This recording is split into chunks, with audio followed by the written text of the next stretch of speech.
Hello दोस्तों। आज मैं प्रभु श्री राम की ही भांति अपनी राह पर चलते चलते पहुंच गया हूं किष्किंधा नगरी के पावन धरती पर। एक ऐसी जगह जिसका वर्णन रामायण में बड़ी ही विस्तार के साथ किया गया है। ये वो जगह है जहां पवन पुत्र हनुमान का जन्म भूमि है और जहां उन्होंने अपना बचपन बिताया था। आज हम लोग देखेंगे वह जगह जहां राजा राम और सुग्रीव की मित्रता हुई थी और फिर चलेंगे उस पावन गुफा में जहां प्रभु श्री राम किष्किंधा में कई दिनों तक रुके थे और देखेंगे उस जगह को जहां उन्होंने बाली को अपने बाण से मारकर किष्किंधा का राजपाट राजा सुग्रीव को सौंपा था। तो चलिए मैं एक्सप्लोरिंग अभिषेक आप लोगों के साथ बिना समय गवाए सीधा चलता हूं चिंतामणि मठ की ओर। ये मठ तुंगभद्रा नदी के तट पे है जिसका जिक्र रामायण में भी किया गया है। मठ के अंदर प्रवेश करते ही हम लोग की मुलाकात यहाँ पे बैठे हुए एक बाबा से हुई जिन्होंने इस मठ से रिलेटेड कुछ जानकारियाँ हमें दी।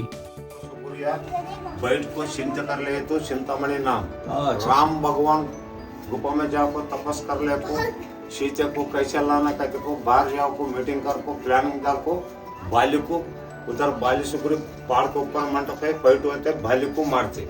हाँ, बाली का गुफा दुर्गा टेम्पल में, शबरी का गुफा पंपा सरोवर में, सुग्रीव का गुफा अंजनाद्रि पर्वत से गौ आनंद मिल रहे ऋषिमुख पर्वत में सुग्रीव होते।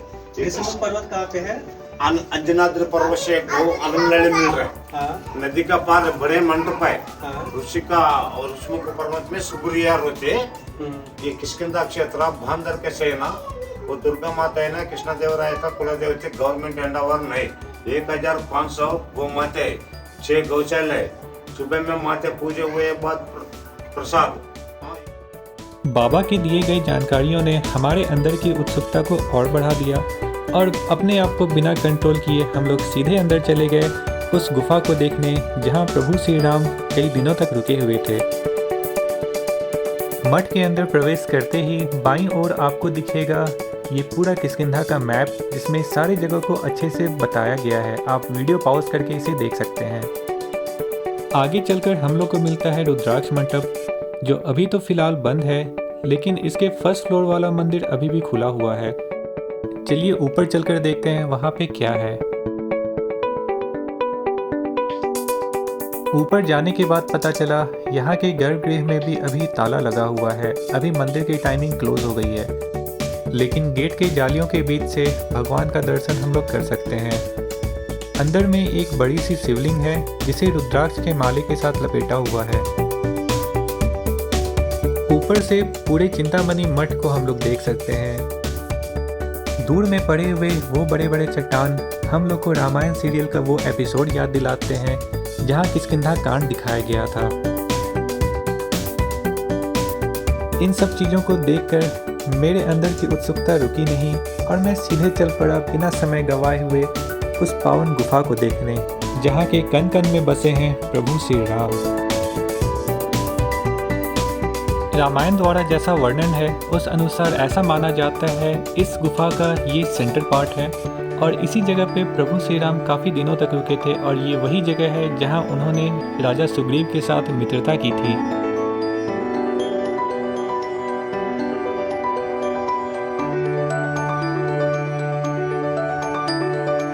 चलिए इस गुफा के और अंदर जाते हैं और फिर देखते हैं आगे क्या क्या दिखता है।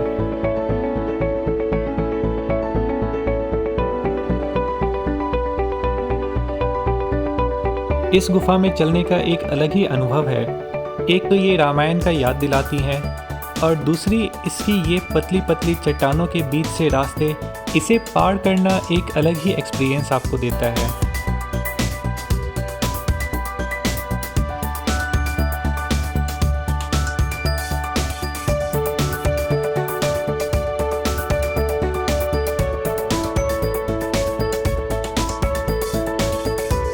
अंदर जाने के समय ऐसा महसूस होता है कि आप भूल भुलैया में फंस गए हैं लेकिन ऐसा बिल्कुल भी नहीं है।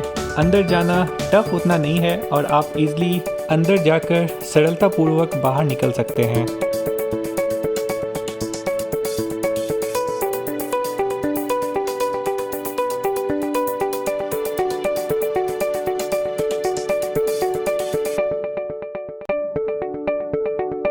अंदर और जाने के बाद हम लोगों को दो चट्टानों के बीच से एक पतली सी दरार मिली, जिसके बीच से हमें पार करके उस पार जाना है।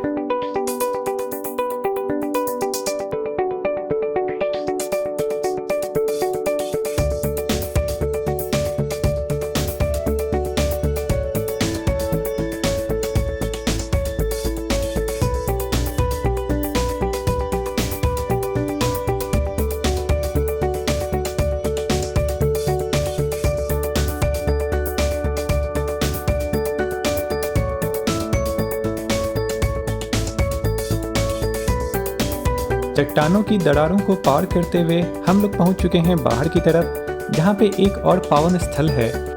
मेरे सामने आप दो पद चिन्ह जो देख रहे हैं वो स्वयं श्री राम की है और एक लक्ष्मण की। रामायण के अनुसार बाली ने सुग्रीव का सारा राजपाट छीनकर उन्हें वहां से बेदखल कर दिया था और तब राजा सुग्रीव इसी गुफा में आकर कई दिनों तक छुप कर रहे थे और आगे चलकर इसी जगह पर उनकी मित्रता प्रभु श्री राम से हुई, जहां प्रभु श्री राम ने राजा सुग्रीव को उनका सारा राजपाट लौटाने का प्रण लिया था और उसके एवज में सुग्रीव ने सीता माता को खोजने का श्री राम को आश्वासन दिया था। ऐसा माना जाता है प्रभु श्री राम ने नदी के उस पार हो रहे बाली और सुग्रीव के युद्ध में बाली को मार गिराया था। ठीक इसी जगह से नदी के उस पार बाली पर उन्होंने निशाना लगाया और बाली को मारकर सुग्रीव का राजपाट उन्हें वापस लौटाया था। चिंतामणि मठ से सिर्फ 4 किलोमीटर की दूरी पे है अंजनादरी हिल्स। ये वही पर्वत है जहां अंजनी पुत्र हनुमान का जन्म हुआ था। इस तक जाने के लिए हम लोगों को इस रास्ते से होकर ऊपर की तरफ जाना होगा।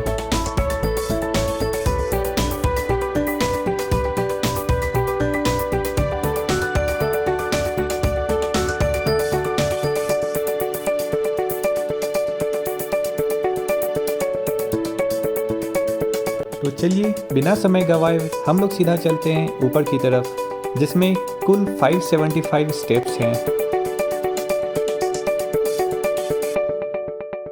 ऊपर सीढ़ियों पे चढ़ने से पहले आप लोगों को अपने जूते चप्पल उतारने होंगे और फिर आप लोग फ्रेश होकर पैर हाथ धोकर ऊपर चढ़ाई शुरू कर सकते हैं। यहाँ आकर मुझे एक अनोखा चीज़ दिखा। जनरली आप कहीं पर भी काले मुंह और लाल मुंह वाले बंदर एक साथ कभी नहीं देखे होंगे, लेकिन इस जगह पे आपको दोनों ही एक साथ आपको मिलेंगे। ये प्रभु हनुमान की पावन जन्मभूमि है, इसलिए आपको ऐसा अद्भुत नज़ारा एक साथ आपको देखने मिल रहा है। अब हम लोग राम नाम के साथ शुरुआत करते हैं सीढ़ियों पर चलना और फिर ऊपर चलकर दर्शन करेंगे प्रभु हनुमान के। सीढ़ियों के चढ़ते के शुरुआत में लगभग 200 स्टेप तक आपको इस तरह के शेड मिलेंगे। इस तरह के शेड के चलते अगर आप दोपहर में चलते हैं तो धूप से आपको बचाव मिलेगी और इन केस अगर रास्ते में बारिश होने लगती है तो वो भी आपको इससे बचाता है। ऊपर चढ़ने के रास्ते में कुछ दूर पर इस तरह के बैठने की सुविधा भी वहाँ बनाई गई है, जिससे अगर आप थक जाते हैं तो सीढ़ियों पे ना बैठकर साइड में आकर इस चेयर पे आप बैठ सकते हैं। इससे ऊपर या नीचे जाने वाले लोगों को परेशानी नहीं होगी।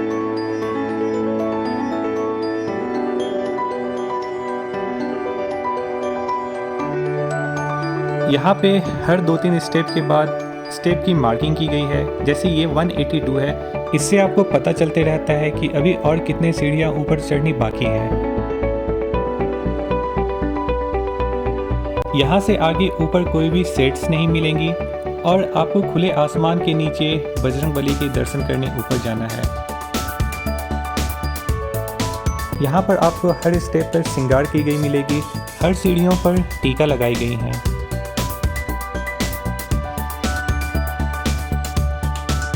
आधे रास्ते पार करने के बाद आपको कुछ इस तरह के पहाड़ों के बीच से सीढ़ियाँ मिलेंगी और ऊपर जाने का रास्ता और भी थोड़ा सकरा हो जाता है। जैसे धीरे धीरे हम लोग ऊपर चलते हैं, चट्टानें हम लोग को और भी ज़्यादा मिलती है और कई जगह तो ये सीढ़ियाँ चट्टानों के बीच से होकर पार होती हैं, जो हम लोग ऊपर चढ़ने के समय अभी देखेंगे।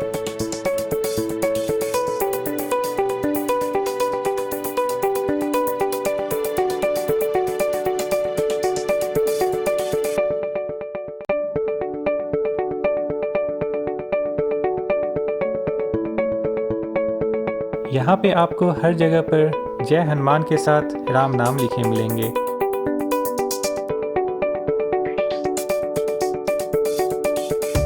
रास्तों में आपको बहुत सारे जगह पे चट्टानों के बीच से सीढ़ियाँ मिलेंगी जिन्हें आपको झुककर पार करना है।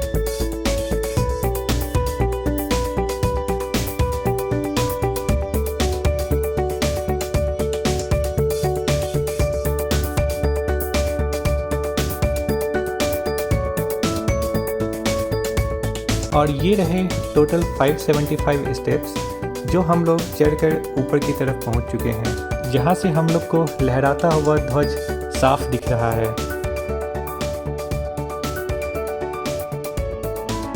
अब हम लोग फाइनली पहुंच गए हैं अंजनाद्री हिल्स के टॉप पॉइंट पे, जहां अंजनी पुत्र हनुमान की जन्म स्थल पर प्राचीन मंदिर बनाई गई है।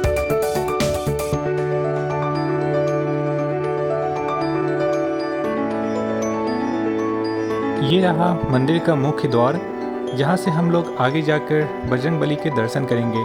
वैसे अंदर तो फ़ोटो लेना मना है, अंदर आप कोई भी फ़ोटोग्राफी या वीडियोग्राफी नहीं कर सकते, लेकिन फिर भी बाहर से ही किसी तरह से मैंने आपको बजरंगबली के दर्शन करवाने की पूरी कोशिश की। ये वो पावन भूमि है जहाँ पे पवन पुत्र हनुमान जन्म लिए थे।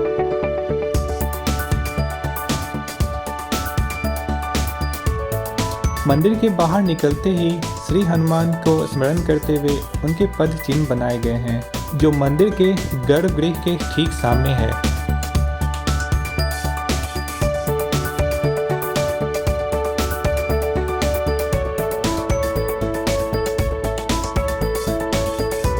चलिए एक बार मैं आपको इस पर्वत के 360 व्यूज दिखाता हूँ।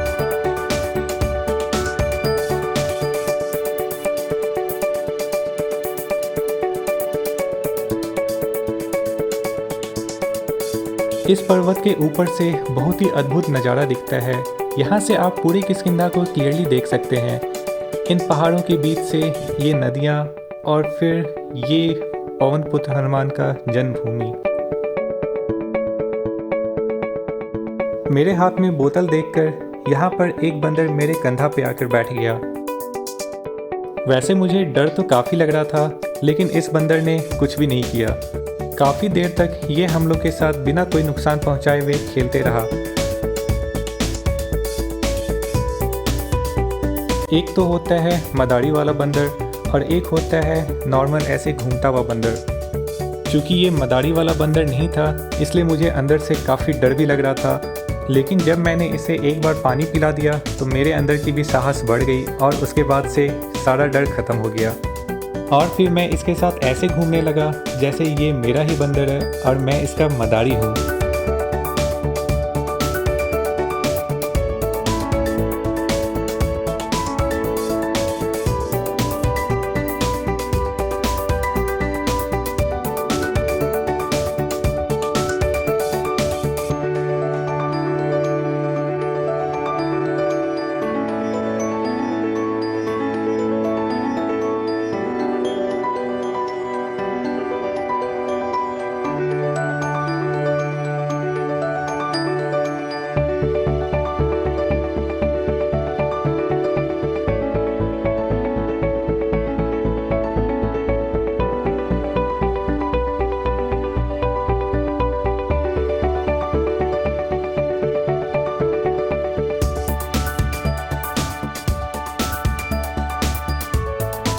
ये आप लोगों का प्यार ही है जिसके चलते मुझे ये सौभाग्य मिला, जिससे मैं आप लोगों के सामने रामायण का एक वो अध्याय आप लोगों को दिखाया जिसमें काफ़ी सारी मित्रता दिखाई गई है।